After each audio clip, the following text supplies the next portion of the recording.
किसी गांव में एक साहूकार अपने परिवार के साथ रहता था। साहूकार के दो बेटे थे, रमेश व राघव। रमेश बड़ा बेटा था। उसकी पत्नी नंदिनी हनुमान जी की बहुत बड़ी भक्त थी। वह हर मंगलवार को हनुमान जी का व्रत रखती थी। साहूकार को यह बात बिल्कुल पसंद नहीं थी। वह पूजा पाठ में जरा भी विश्वास नहीं रखता था। वह अपनी बहू को यह सब करने के लिए मना करता रहता था। एक दिन मंगलवार के व्रत के बाद नंदिनी हनुमान जी के मंदिर गई। वहां उसके मन में विचार आया कि वह हनुमान जी को चोला चढ़ाए। उसने घर आकर यह बात सबको बताई, पर साहूकार ने मना कर दिया। परंतु हनुमान जी को चोला पहनाने के लिए नंदिनी ने अपने बचाए हुए कुछ पैसों से चुपचाप चोला खरीदकर हनुमान जी को चढ़ा दिया।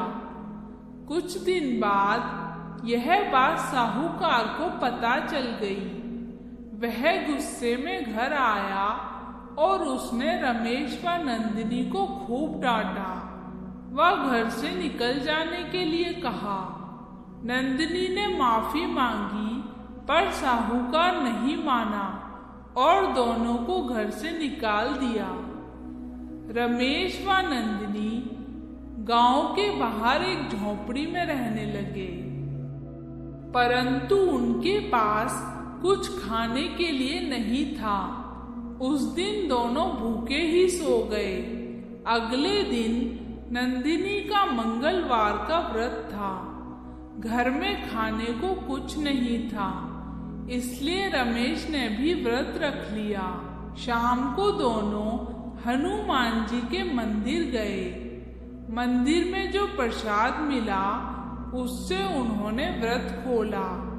रात को जब दोनों सो रहे थे तो नंदिनी को हनुमान जी ने सपने में दर्शन दिए और कहा, यहाँ से उत्तर दिशा में एक गांव है, उसमें गंगाराम नाम के सेठ जी की बंजर जमीन है, उस पर खेती करो।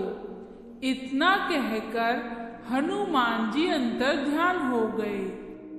सुबह नंदिनी ने रमेश को यह बात बताई, पर उन्हें समझ नहीं आ रहा था कि बंजर जमीन पर खेती कैसे होगी। सुबह दोनों हनुमान जी का आदेश मानकर सेठ जी के घर पहुंच गए।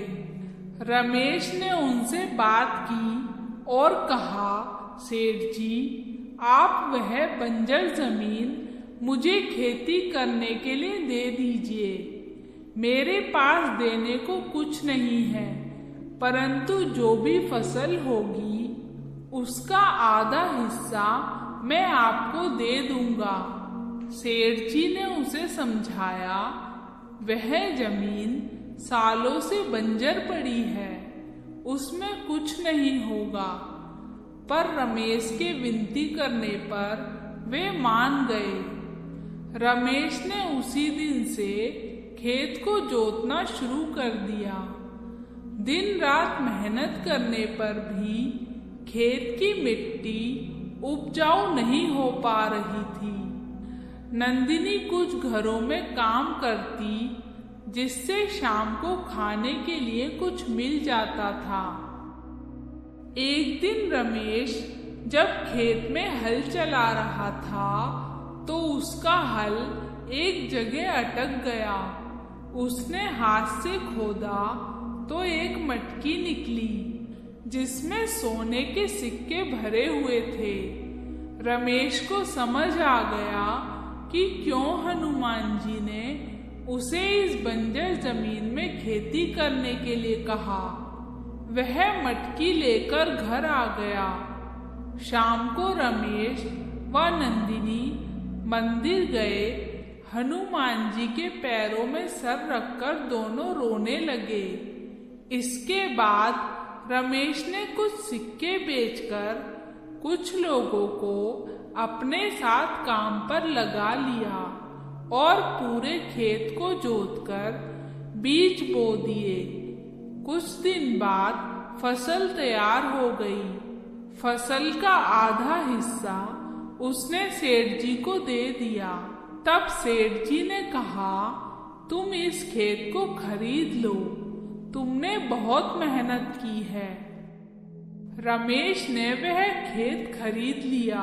कुछ दिन बाद रमेश ने कुछ और खेत भी खरीद लिए। उसने बहुत तरक्की कर ली। उसी गांव में उसने बहुत बड़ा मकान बनवाया और उसमें बड़ा सा हनुमान जी का मंदिर बनवाया। रमेश अब केवल हिसाब किताब देखता था। नौकर खेतों में काम करते थे। उधर साहूकार पर हनुमान जी का प्रकोप पड़ा। साहूकार के घर चोरी हो गई। उसके खेत बंजर हो गए। साहूकार व उसका बेटा एक दिन उसी गांव में आए और रमेश के यहाँ आकर काम मांगने लगे। रमेश ने जब उन्हें देखा तो जाकर पिताजी के पैर छुए। साहूकार ने उसे सब कुछ बताया। रमेश ने पूरे परिवार को अपने यहाँ रख लिया। तब से साहूकार व उसका पूरा परिवार मंगलवार का व्रत करने लगे। वह हनुमान जी की भक्ति में लग गए। हे बजरंगबली, इसी तरह अपने भक्तों पर कृपा बनाए रखना। दोस्तों, आपको ये वीडियो अच्छी लगी हो तो इसे अपने मित्रों के साथ भी शेयर करें।